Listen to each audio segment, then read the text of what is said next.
Livro de Marcos, capítulo 6, verso 45.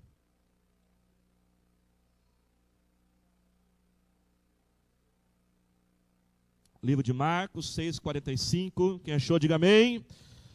Logo em seguida, Jesus insistiu com seus discípulos para que entrassem no barco e fossem adiante dele para Betsaida.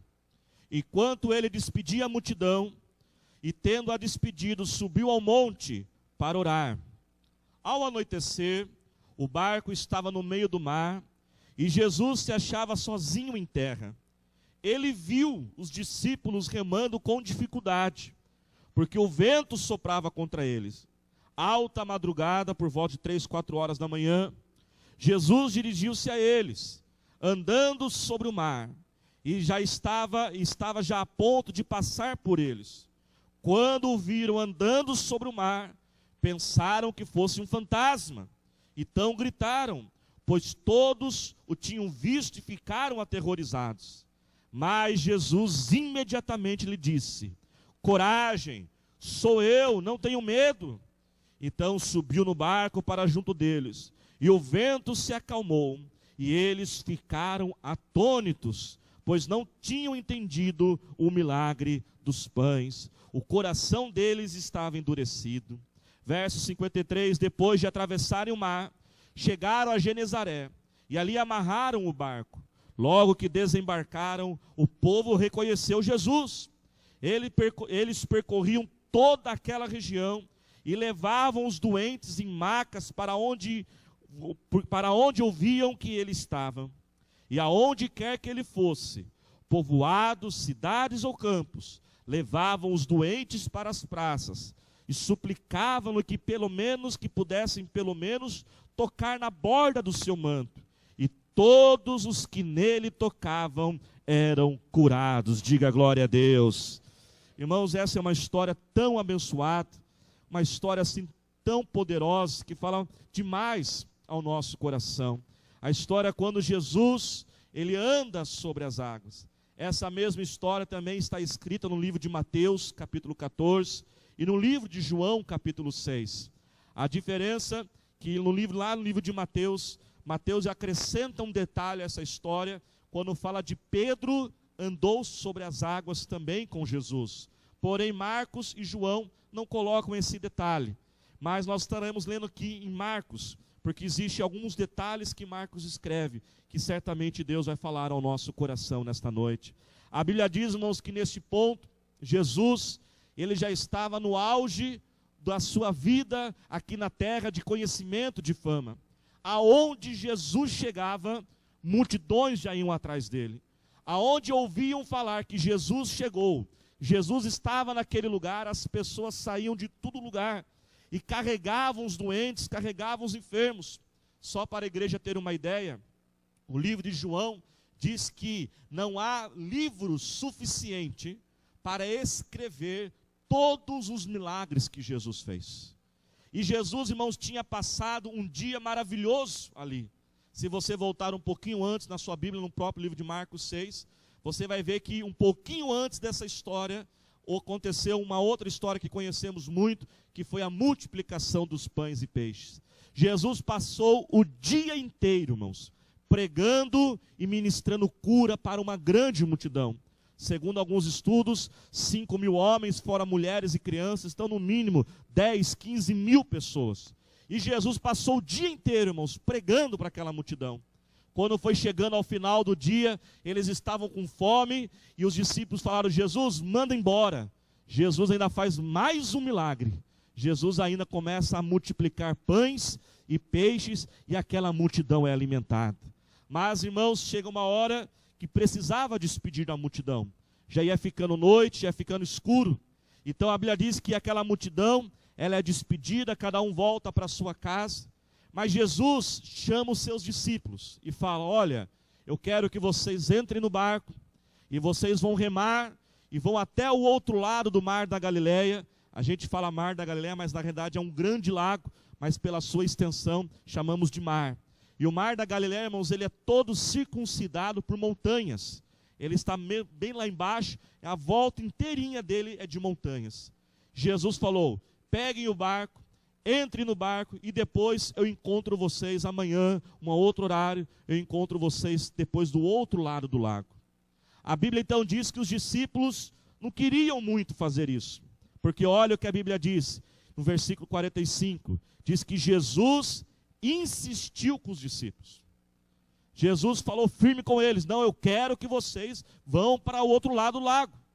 E depois de muita insistência, a Bíblia então diz que aqueles discípulos vão para o barco e começam a remar. Mas de repente, irmãos, isso é por volta de 6 horas da tarde, começando a escurecer, Jesus despede a multidão, os discípulos estão no meio do mar. Então a Bíblia diz que uma grande tempestade começou. Ventos contrários, ou seja, eles estão remando numa direção e o vento está na direção contrária deles. Imagine, irmãos, o esforço para remar em direção ao contrário. Você indo numa direção e aquelas ondas vindo, batendo, aquele vento empurrando você para trás. E a Bíblia diz algo, irmãos, um detalhe muito interessante. A Bíblia diz que Jesus subiu para o monte para orar. Jesus subiu, irmãos, para ter um tempo sozinho com Deus. Eu aproveito aqui para abrir um parênteses nessa mensagem. Se Jesus, irmãos, que era Jesus, ele tinha o hábito de se afastar das pessoas para ter um tempo sozinho de oração, um tempo sozinho com Deus, imagina cada um de nós. E agora vem a pergunta: como tem andado o seu TSD? Diga para o seu vizinho: você conhece o TSD? Fala para ele: você conhece o TSD?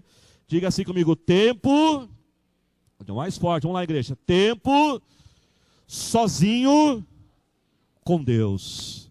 Olha, irmão, Jesus tinha pregado o dia inteiro, Jesus tinha curado gente o dia inteiro, Jesus estava exausto, como a gente fica ao final de um dia de trabalho, ao final de um dia de tantas tarefas para fazer. Mas Jesus, que era Jesus, ele fala para os discípulos: vão na frente, depois eu encontro você. E ele sobe lá para o monte. E o que Jesus tem? Ele tem o TSD, o tempo sozinho com Deus. Ah, pastor, mas eu fico assim, orando o dia inteiro. Muito bom. Graças a Deus, eu estou lavando a louça, eu estou orando. Eu estou dirigindo, eu estou orando. Isso é muito bom, igreja, mas nada substitui o seu tempo sozinho com Deus. O crente tem que ter todo dia um tempinho sozinho com Deus. Que seja 5 minutos, 10 minutos, cada um tem um ritmo de vida, cada um tem disposições diferentes uma do outro, mas tenha o seu tempo. Se Jesus, que era Jesus, fazia isso, quanto mais cada um de nós. Jesus então sobe para o monte, e ele está tendo lá o seu TSD, o tempo sozinho com Deus, ele está orando. Mas a Bíblia diz, irmãos, por causa da geografia do lugar, que lá de cima do monte, Jesus orando, ele conseguia ver os seus discípulos. E ele viu a tempestade, ele viu aqueles ventos contrários. E a Bíblia então que diz que ele ficou olhando lá de cima. E quando eram por volta de 3, 4 horas da manhã, os discípulos, ou seja, já estavam há 9, 10 horas remando. Imagine, irmãos, o cansaço que eles estavam. Imagine as dores dos seus braços de remar contra o vento, tentando chegar do outro lado. O esforço físico que eles estavam fazendo. E Jesus ficou lá de cima olhando e orando por eles. E a Bíblia então diz que por volta de 4 horas da manhã, depois de muito tempo, Jesus ele chega então. Só que Jesus, irmão, chega chegando, né? Jesus chega na entrada triunfal. E a Bíblia então diz que ele vem andando sobre as águas. Os discípulos, quando viram, pensaram: é fantasma. Pensaram: agora estão perdidos, já vão morrer mesmo com essa tempestade. Ainda aparece o fantasma, pronto, acabou tudo. E eles começam a gritar de medo, desesperados, que o fantasma estava chegando. Então Jesus grita para eles e fala para eles o que Jesus fala ao nosso coração nessa noite: coragem, sou eu, não tenham medo. E a Bíblia então diz que Jesus subiu no barco deles, e aquele vento se acalmou, aquela tempestade passou. E eles ficaram atônitos, admirados com o milagre que Jesus tinha feito. Irmãos, por que essa história ela é tão poderosa? Porque essa história, irmãos, ela retrata muito a nossa vida. Ela retrata muito o que acontece conosco no nosso dia a dia. E ela retrata muito aquilo que Deus muitas vezes faz que nós não entendemos. Da mesma forma, irmãos, quantas vezes a gente planeja tudo, não é verdade? Planejamos todas as coisas. Os discípulos tinham planejado, Jesus planejou tudo. Olha, acabou a pregação, vocês sobem no barco, vocês vão lá, daqui a algumas horas, talvez amanhã, a gente se encontra lá, tudo planejado, tudo organizado. Mas de repente, quando estão naquele mar, estão remando, os ventos contrários começam a chegar. E não é assim que muitas vezes acontece conosco? Dá um pouquinho mais de médio, por favor, Braco. Um pouquinho mais só. E é o que muitas vezes acontece com a gente. A gente planeja. A gente está passando um tempo maravilhoso, irmãos. Imagine que dia que eles tiveram. Imagine, irmãos, passar o dia inteiro escutando Jesus pregar, irmãos. Que gostoso, não é verdade? A gente às vezes não tem vontade, né? O Júlio falou hoje. Às vezes não dá vontade de ficar o dia inteiro na igreja. Por que ir embora? Vamos ficar aqui louvando, adorando. Irmãos, eles passaram o dia inteiro com Jesus. Com Jesus pregando. Eles passaram o dia inteiro vendo gente sendo curada. Eles passaram depois, no final da tarde, aquela multiplicação dos pães, tudo dando certo, tudo aquela maravilha, aquela alegria. Organizaram tudo, planejaram tudo, entraram no mar. Mas de repente, a Bíblia diz, um vento começa a soprar contra. E essa é muitas vezes a nossa realidade. A gente planeja, a gente organiza, às vezes chegamos com a família, com a esposa, com os filhos, olha, agora nós vamos fazer assim, nós vamos começar a reforma aqui em casa, e vamos terminar isso aqui, e você organizou tudo. E quando de repente você menos imagina, os ventos começam a soprar contra. E ali de repente você recebe um comunicado, para passar no RH. E aí chega a notícia, olha, você não faz mais parte da nossa equipe, nós não contamos mais com você. E você fala, Deus, mas estava indo tudo tão bem, estava tudo tão maravilhoso. Eu pensei, não, se agora já estava maravilhoso, imagina o que vai acontecer ainda. Não é assim, irmãos, que acontece conosco. De repente é uma notícia do médico, olha, os exames deram isso, e você fica arrasado. São ventos, irmãos, que vêm contra a nossa vida. E você planeja às vezes o futuro de um filho, planeja o futuro de uma filha, investe em tudo que você tem. E de repente, o filho chega, a filha chega, papai e mamãe, preciso dizer algo. Meu namoro, fiz coisa errada. Engravidei. E você fala, mas filho, eu investi tanto em você. Eu investi tanto. Eu tinha feito tantos planos. E assim, irmãos, quantas vezes nós pensamos, está tão bem, só pode ficar melhor. E de repente o vento começa a soprar contra. Quais são os ventos que têm soprado na sua vida? Feche os teus olhos, fale um pouquinho com Deus agora. Abaixe tua fronte. Fale com o Senhor. Oh Deus, nós chegamos diante de Ti em Tua presença, Senhor. Quantas vezes, ó Pai, nós nos planejamos tanto. Quantas vezes, ó Pai, nós estamos tão empolgados. Talvez muitos, ó Deus, ó Pai, pensaram, não, 2014 vai ser um ano totalmente diferente. 2014 tem tudo para ser o melhor ano da minha vida. Eu já tinha organizado, eu tinha planejado, Senhor, mas chegou essa notícia. Aconteceu aquilo, Senhor, de repente alguém veio e tirou aquilo que era meu. Pai, quantas tempestades, Senhor, nós estamos passando, Jesus. Mas que nesta noite, ao ouvirmos Tua palavra, Pai, que o nosso coração seja ministrado, Senhor. Porque sabemos, ó Pai, que numa hora certa Tu chegarás no meio dessa tempestade, Senhor. E estes ventos, ó Pai, irão cessar, esses ventos irão parar, Senhor, e o Senhor entrará no barco da nossa vida. Oh, Jesus continua falando conosco. Igreja, mas tem um detalhe a mais nessa história, presta atenção. Muitas vezes nós sofremos, tempestades chegam em nossa vida, por erros nossos, não é verdade? Falhamos, tomamos decisões erradas, fazemos coisas sem consultar a Deus, às vezes plantamos algo errado lá no passado, estamos colhendo hoje. Mas e quando sofremos? Por estarmos fazendo certo. Lembre-se que nessa história, os discípulos não queriam entrar no barco. Imagine, irmãos, a angústia que está no coração daqueles discípulos. Caramba, Jesus não sabia que haveria uma tempestade, por que Ele mandou eu entrar nesse barco? A gente falou para Jesus que nós não queríamos entrar no barco. A gente falou para Jesus que esperava Ele, que a gente ia amanhã. Mas como diz aqui o verso 45, diz que Jesus o quê? Insistiu com eles. Irmãos, dói, a luta é grande, a gente sofre quando a tempestade vem por um erro. Mas muitas vezes, irmãos, a tempestade não vem por um erro nosso. Muitas vezes nós estamos fazendo o correto, estamos sendo fiéis, estamos sendo justos, estamos compromissados, aliançados com Deus. Mas a tempestade chega assim mesmo. Mas se você pensa que a angústia para por aí, ela ainda aumenta. Porque a Bíblia diz que além deles começarem a sofrer uma tempestade, a tempestade veio mesmo eles estando em obediência. Quem está entendendo, diga amém. Mesmo eles fizeram o correto, eles não fizeram nada errado, obedeceram a Deus e mesmo assim veio a tempestade.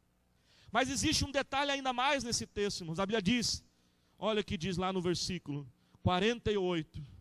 E Jesus viu os discípulos remando com dificuldade. Igreja.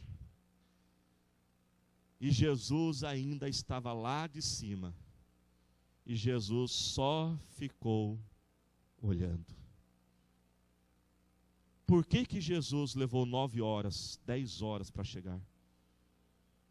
Por que Jesus, irmãos, que é amor, que é carinho, Jesus que é bênção, ficou olhando os discípulos sofrendo? Esse texto relata muitas vezes a nossa caminhada com Deus. Muitas vezes, irmãos, nós estamos sofrendo, nós estamos naquela tempestade, nós estamos naquela luta, e a gente fala, Jesus, por que o Senhor não veio me socorrer? Porque o Senhor só está olhando para a minha luta. Por que Jesus, irmãos, não foi logo? Por que Jesus esperou tanto tempo? E às vezes acontece conosco. Às vezes a gente se pergunta, Jesus, por que o Senhor espera o dinheiro acabar? Jesus, o Senhor viu que estava acabando. Por que o Senhor esperou acabar? Jesus, o Senhor viu que a situação estava difícil. Por que o Senhor não fez logo antes? Porque o Senhor nos socorreu. Jesus, o Senhor está vendo, a minha esposa vai sair de casa. Meu filho vai se perder, Jesus, vem logo. E por que Jesus, irmãos, não vem? E muitas vezes, irmão, Jesus, Ele está vendo o nosso sofrimento. Mas Ele ainda não chegou. A hora de Ele chegar e tirar aquela tempestade ainda não chegou. O que nós fazemos, irmãos? O que fazemos quando estamos nessa tempestade e Jesus ainda não chegou? Diga para o seu irmão, você ainda está esperando Jesus? Diga para ele, você está esperando Jesus? Quem está esperando Jesus para alguma tempestade? Oh, irmãos. Oh, Jesus, por que o Senhor não chega, Jesus? Por que o Senhor não chega? Por que o Senhor está lá de cima do monte olhando e não vem? O que nós fazemos, igreja? Primeiro, diga assim comigo, enquanto Jesus não chegar, vamos dizer mais forte, diga assim comigo, enquanto Jesus não chegar, eu não vou parar de remar com fé. Diga para o seu irmão, continua remando com fé, fala para ele. Irmãos, em João capítulo 6, como eu disse que essa mesma história é contada em João 6, e João, ele acrescenta um detalhe, e Jesus ainda não havia chegado até eles. Mas irmãos, se talvez você está nessa tempestade, alguma tempestade você está vivendo, e Jesus ainda não chegou para te livrar, não sei quando esse dia chegará, quando será esse momento. Talvez essa tempestade está durando alguns dias, talvez ela já está durando semanas, talvez dependendo dela já está há alguns anos.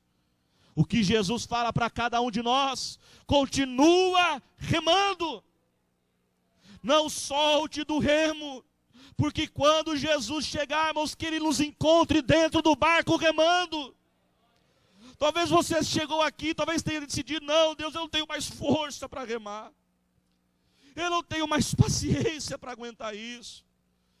Jesus, eu vou largar este remo, eu vou sair deste barco, eu vou deixar essa tempestade acabar com a minha vida mesmo. Mas Jesus, irmãos, te trouxe aqui para dizer: meu filho, continua remando, continua remando, continua remando, continua remando. Irmãos, presta atenção, a palavra de Deus é muito séria, e nós temos que pregar a palavra de Deus completa. A parte final da história diz que Jesus chegou, mas a história também diz que houve um período em que eles tiveram que remar sem Jesus aparecer. O que isso diz para nós, igreja? Algo muito duro, muito sério. Nem todos os dias serão dias de celebração. Os irmãos podem ter reparado, hoje eu falava isso no culto da manhã também na pregação, os irmãos podem reparar que eu sempre tomo muito cuidado ao pregar e subir no púlpito e ficar dizendo: olha, hoje é o dia que Deus vai fazer um milagre. Só faço isso quando tenho muita certeza que Deus mandou dizer aquilo. Por quê, pastor? Presta atenção.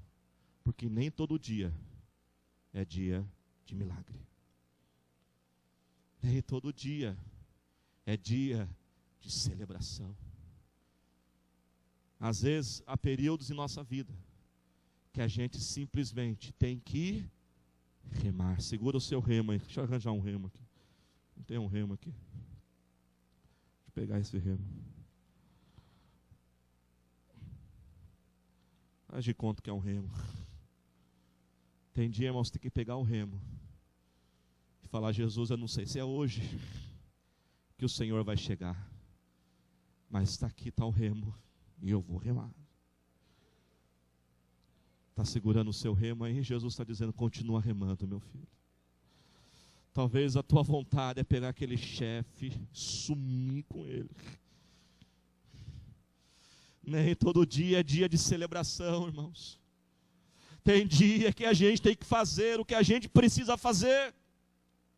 E Deus dizendo: meu filho, às vezes você não está com vontade, mas faça. Irmãos, nem todo dia tenho vontade de orar. Tem dia que não tenho vontade de orar. Estou mal, estou triste, estou cansado, não quero. Mas eu preciso continuar remando, para que quando Jesus chegue, Ele me encontre dentro do barco remando.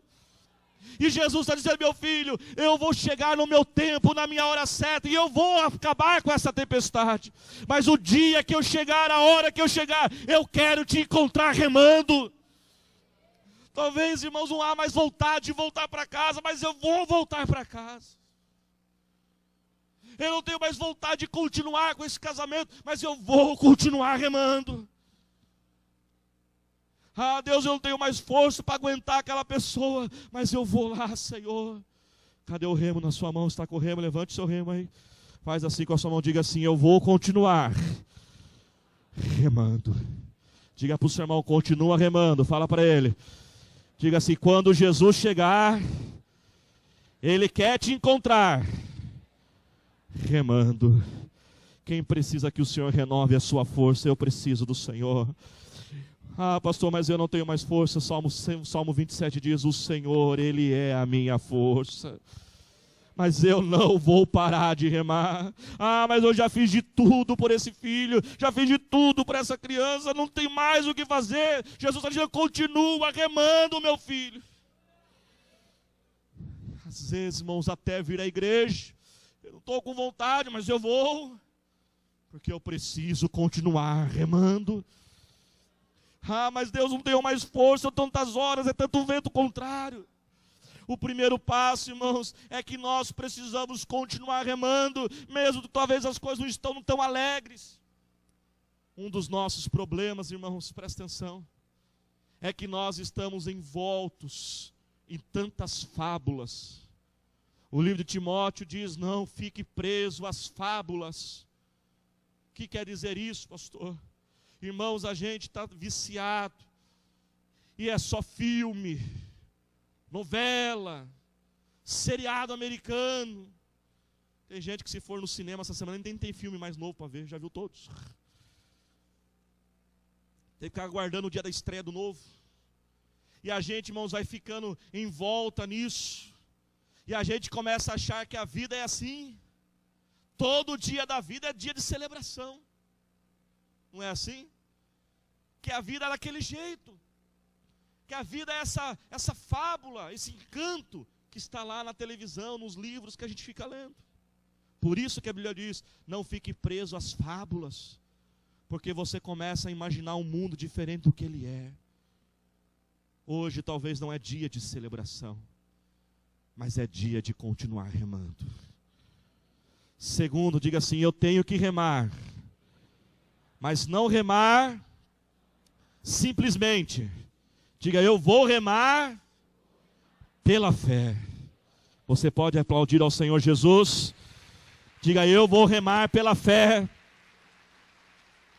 Aleluia. Porque, irmãos, presta atenção. Remar sem fé é tocar a vida. Remar sem fé é empurrar a vida com a barriga. E não é isso que Jesus está falando conosco, não. Jesus está falando, aguenta aí, vai tocando a coisa e suporta ela. Não é isso que Jesus está dizendo. Jesus está dizendo, continua remando, mas remando com fé. E a diferença, irmãos, de remar com fé e remar sem a fé, que remar sem fé é tocar a vida, mas remar com fé é saber, eu estou nessa tempestade, Jesus ainda não chegou, mas Ele está olhando a minha vida de cima do monte, Ele está soberano, Ele está no controle, Ele está vendo tudo, Ele está enxergando, tudo está nas mãos do meu Senhor Jesus. Eu sei que Ele está no controle, aplauda e diga, eu sei que Ele está no controle. Igreja, Jesus não desceu do monte ainda, mas Ele está me vendo. Ele está vendo o preço que eu estou pagando. Ele está vendo o que eu estou suportando. Talvez você, jovem, fez um compromisso de ser um jovem de Jesus. E você pensou, não, eu vou levar as coisas sérias com Deus. Aí você pensou, agora vai tudo melhorar. E aí vem tempestade. E as pessoas começam a te zombar, amigos começam a te deixar. Remar com fé, irmãos, não é tocar a vida, não é empurrar a vida com a barriga. Remar com fé é saber que Ele está lá no monte e Ele está vendo o que eu estou fazendo. Diga assim, os olhos do Senhor estão sobre todo lugar. Diga assim, os olhos do Senhor estão contemplando a minha vida. O que Jesus ficou fazendo, irmãos, lá no monte? Jesus não ficou lá parado só olhando. Jesus ficou orando. E o livro de Hebreus capítulo 7 diz que até hoje Jesus está lá no céu intercedendo por cada um de nós. Ele é o nosso advogado, Ele é o médico dos médicos, Ele é o Senhor dos senhores. E Ele está olhando, Ele está supervisionando, Ele está sendo soberano. Tudo está no controle das mãos de Deus. Diga assim, remar com fé. Diga mais forte, diga remar com fé. É crer que Deus tem um propósito para essa tempestade. Irmãos, remar com fé, como disse, não é tocar a vida, não é empurrar com a barriga. É primeiro crer que Ele está olhando. E é segundo crer que há um propósito de Deus, irmãos, em tudo que eu estou passando. Busque a resposta de Deus e pergunte, Deus, o que Tu queres me ensinar? Qual é o propósito dessa tempestade? Irmãos, lendo a palavra de Deus, estudando há muitos anos, acompanhando tantas pessoas com o pastor, eu já vi, irmãos, tantas tempestades, pessoas passando, e tantos propósitos diferentes. Às vezes, irmãos, tempestade é para chamar nossa atenção. Às vezes nós estamos indo para um caminho distante de Deus. Às vezes nós estamos esfriando na fé. Às vezes nós estamos ficando mais fracos na presença de Deus. E às vezes, irmãos, eu já vi Deus mandar tempestade para chamar a nossa atenção.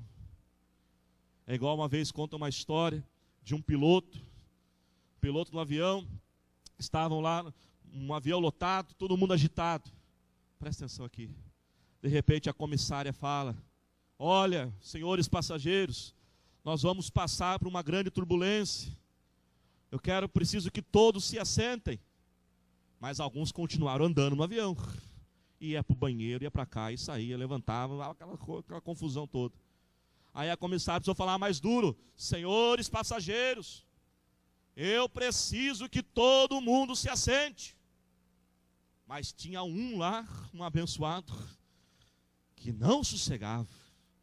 E andava, e aquela turbulência ia chegar, e quem já viajou de avião sabe que a turbulência, você pode se machucar gravemente, pelos os solavancos que dão. Se você estiver de pé, fora não estiver sentado com o cinto, você pode se machucar gravemente. E aí até, irmãos, que teve o piloto pegar o microfone. Aí o piloto falou lá: olha, a comissária já falou 2 vezes, senhores passageiros, o meu trabalho, a minha função é levar vocês até o lugar seguro, mas eu preciso da ajuda de todo mundo. Aí o piloto falou bravo: infelizmente, tem alguns que ainda insistem em ficar andando. Tem uns que ainda insistem em ficar indo ao banheiro toda hora. Todo mundo senta e põe o cinto. De repente o homem sai, irmãos, do banheiro, vermelho de vergonha, porque o piloto estava falando dele. Agora eu pergunto para você: o piloto, ele foi insensível? O piloto foi mal educado? Não. Sabe por quê, irmãos? Porque o piloto preferiu ver aquele homem passando vergonha. O piloto preferiu ver aquele homem sofrendo, mas que ele chegasse seguro até o destino da viagem. Jesus é o piloto da nossa vida, irmãos. E Jesus fará de tudo para chamar a sua atenção e a minha atenção, porque Jesus tem a missão de nos levar até o Pai em segurança. Se é preciso, irmãos, desconforto neste mundo, para chegarmos com segurança na terra celestial, Jesus fará a gente passar vergonha. O livro de Deuteronômio, capítulo 8, fala quando o povo de Israel passou pelo deserto. E o que diz lá Deuteronômio 8? Deus falou: e eu fiz vocês serem humilhados. Ah, pastor, o senhor está dizendo que Jesus às vezes permite? Permite. Para toda a nossa tempestade há um propósito de Deus, há um objetivo de Deus. Às vezes Deus manda a tempestade para chamar a nossa atenção. Irmãos, a Bíblia, ela é incrível e maravilhosa.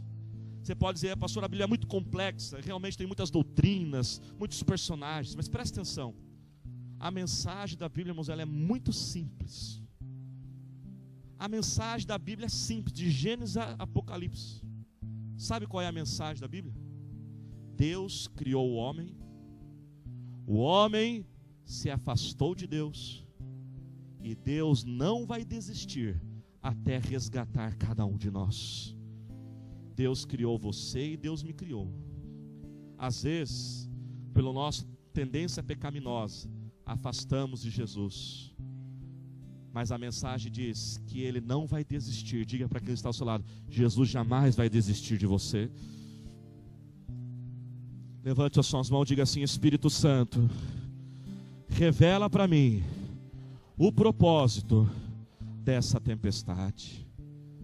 Ah, irmãos, já vi Deus mandar tempestade em vidas de pessoas que precisavam tomar uma decisão, mas não tinham coragem de tomar. E aí Jesus manda uma tempestade.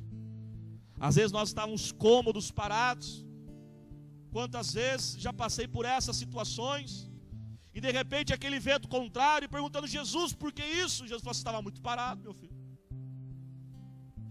Você precisava sair e experimentar algo sobrenatural, mas você não tinha coragem. Por isso eu te mandei essa tempestade. Por isso eu estou empurrando a sua vida para frente. Essa tempestade não é para acabar com você. Essa tempestade não é para derrotar você. Essa tempestade não é o fim. Essa tempestade é o começo de uma grande obra de Deus na sua vida. Essa tempestade é o começo de um grande plano de Deus para ser realizado. Muitas vezes, irmãos, Deus manda tempestades para nos proteger.